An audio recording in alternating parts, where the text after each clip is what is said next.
Hey guys, Novel Bushida here, welcome back to the channel. Hope you guys are doing alright. And today we're going to talk about siege monsters and multiplayer focused hunts in Monster Hunter and if they should return for Monster Hunter Wilds. And just a heads up guys, I'm not feeling too well today. I've got a cold, my throat's kind of hurting. But this is a topic I wanted to cover, so I'm sorry if I don't have enough enthusiasm today or not as hype. I hope you guys will still enjoy the video regardless.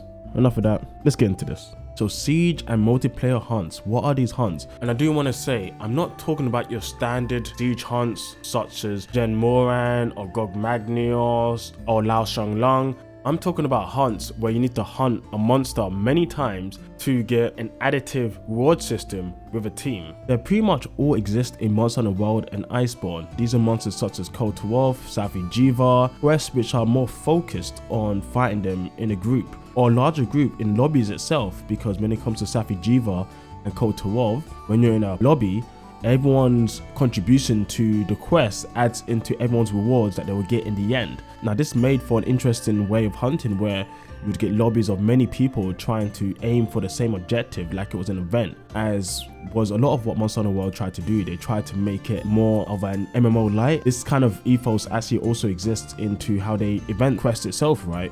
You can only do event quests at the start of the game. You can only do event quests at certain times. And if you missed a certain event quest, you missed it for that time. And then you'd have to wait until the rotation was done so you can finally do that quest. And it doesn't stop there actually. If you look at your dailies, the fact you have dailies, these are things to keep the player coming back into the game and out. So I guess that's a bigger conversation when it comes to MMO lights and stuff like that. Monster Hunter World definitely tried to push more into that. And will Monster Hunter Wilds push into that? We don't know. Now that's coming back to the siege and multiplayer hunts. The reason this topic came up was actually in the Discord. A lot of people were discussing and debating if they wanted back or not. And a lot of people seem to not want these type of hunts. Mostly people who have been playing Monster Hunter since I guess the 4th or 3rd or even the 2nd gen, they're not interested in these siege hunts. Because most of these siege hunts and multiplayer hunts are focused around a large amount of people, 4-3 people, right?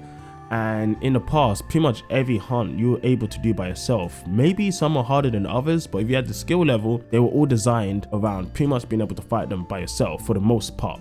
In World, they definitely seem to be interested in adding in these hunts where multiplayer was the focus. And the question is, will they do this again in Wilds? I'm not too sure. And to be honest, it's very possible because Wilds has the same director as Monster Hunter World. So a lot of the thought processes and the wants for that game are going to be shown also in this game, as we've seen in some parts and the other. But another interesting thing overall is the fact that this game now has gone back to having 100 player lobbies like we used to back in Tri. It wasn't shown in the same way back in Tri, but the fact we can have these 100 player lobbies, who knows, maybe there'll be events where maybe the progress of the entire lobby adds to a siege quest. It's quite hard to say, to be honest. Just an insert guys here.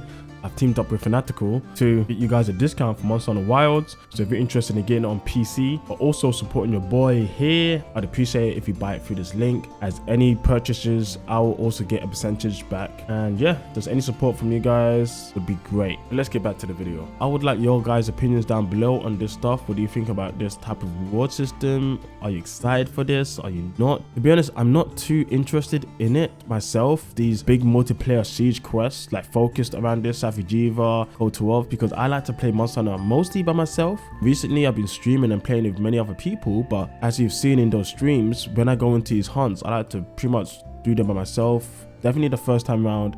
After a couple times, then sure, I'm fine with playing with other people, but I'm very much a hunter who's played most of the games solo. But I do enjoy multiplayer at times. Certain quests where it's focused around multiplayer kind of pulls me out of it because it feels like I'm limited to only do those hunts when other people are about and I don't have the option to do them whenever I want, because just the fight in itself is kind of tedious without having many other people to add to the rewards. I suppose your typical siege hunt where there's not a reward system behind it, Zora Magnuos or Gen Moran from Monster Hunter Tri, like those ones, even though those are focused more towards multiplayer hunts, the reward system isn't. So as long as you're a good player and you've understood the mechanics of the fight, even though it's difficult, you are able to take it down by yourself.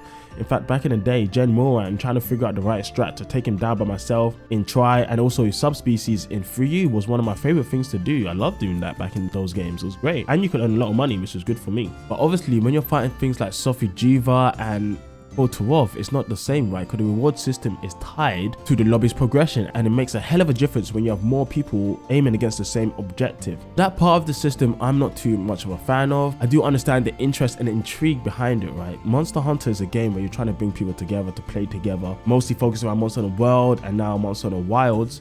They are focused more on mass appeal or multiplayer gameplay. This is highlighted even more in Wilds now that we got crossplay between all the platforms, right? This would be probably the perfect type of game to have those type of systems and fights in them, right? For people to be able to play with whoever from wherever and push this incentive for multiplayer hunts.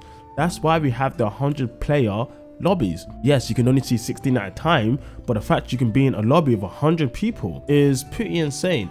It's obvious they want to push multiplayer as a big staple in this game. They want people to feel connected and not feel alone in this hunting world in the wilds. And even though that's not for everyone, and I'm sure there'll be options so you don't have to play and see 100 other people around, it's still gonna be a big push for this game. Now, one thing we mentioned earlier is how Monster Hunter World pushes on the lines of an MMO light, trying to add into more of those daily rewards, RNG, and so on. We saw that in things like the decorations, Safi and KOTOR RNG rewards. Some people really don't like this stuff, right? Now, Monster Hunter has always had a lot of RNG in it when it comes to materials that you get from fighting a monster, or back in the past, your talismans and so on. And I think people are fine with RNG to a certain amount, but when you also have RNG weapons and other type of RNG mechanics added on top, it does kind of feel a bit too much at times for people. And even myself, I do agree, RNG is good for replayability, but at the same time kind of takes away from the essence of a game itself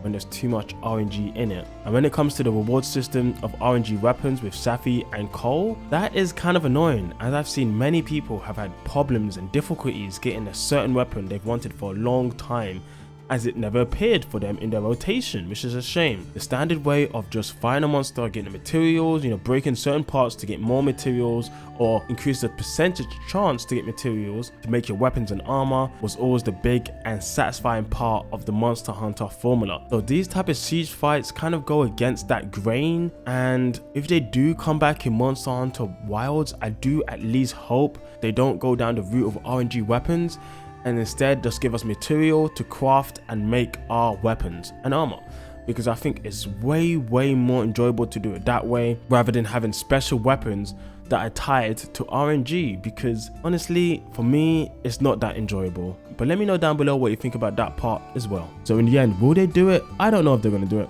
Honestly, I don't know. It's a possibility. We have to wait and see on that one. But if they do it, I hope the fights themselves are at least enjoyable enough. I wouldn't hate myself too much to be forced to fight the same monster over and over again. But that's what I got for you today, guys. Let me know down below what you think about this video and this topic in general. Do you have any opinions on these siege type hunts, multiplayer type hunts? We didn't talk about Behemoth. He's another one. Obviously, he doesn't have the same reward system as the others, but here's a quest where he is focused around multiplayer rather than single player hunts. So yeah, let me know down below what you think about all this stuff, and yeah, I'll catch you guys next time. See ya.